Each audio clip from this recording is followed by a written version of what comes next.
দিনের দায়ী হতে পারে না। তারা এই সমাজের দুশ্মন, তারা সমাজের দুশ্মন, মানবতার দুশ্মন, ইসলামের দুশ্মন, প্রত্যেক ব্যক্তির দুশ্মন। তাদেরকে শুধু মসজিদ থেকে বয়কট করলে হবে না, তাদেরকে সমাজ থেকে বয়কট করতে হবে।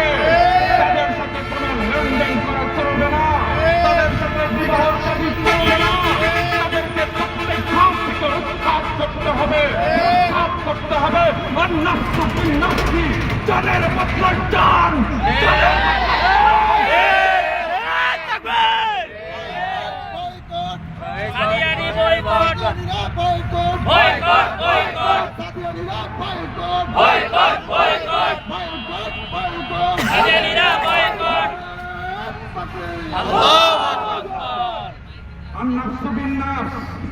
জানের বদলে জান।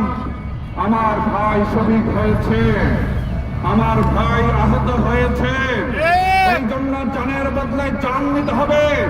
সরকারকে বলবো অতি সত্বর যারা এই কাজের মধ্যে জড়িত ছিল, ওয়াসিফ এবং ওসামা, নূর বিন মুয়াজ বিন নূর, আরো যারা এতদিন সাথে সম্পৃক্ত রয়েছে, অতি সত্বর তাদেরকে ফাঁসির কাস্টে ঝুলাতে হবে, ফাঁসির কাস্টে ঝুলাতে হবে।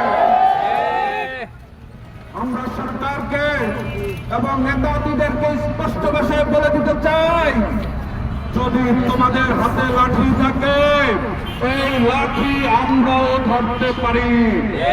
যদি তোমাদের হাতে অস্ত্র থাকে, এই অস্ত্র আমরাও ধরতে পারি।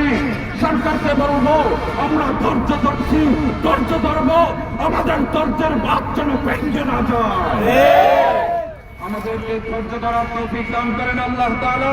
আমরা এখনো পর্যন্ত ধৈর্য ধরে আছি, কিন্তু সরকারকে বলবো আমাদেরকে ধৈর্য ধরতে দিন। এই বিচার, সাতপন্থীদের বিচার যেন আমাদের হাতে তুলে নিতে না হয়।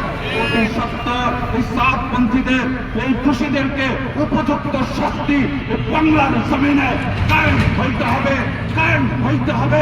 ইজতেমার ময়দানে শুধু ওলামাদের ইজতেমা চলবে, শুধু ওলামাদের ইজতেমা চলবে, কোন বাতিল ফিরকার ইজতেমা চলতে পারবে না।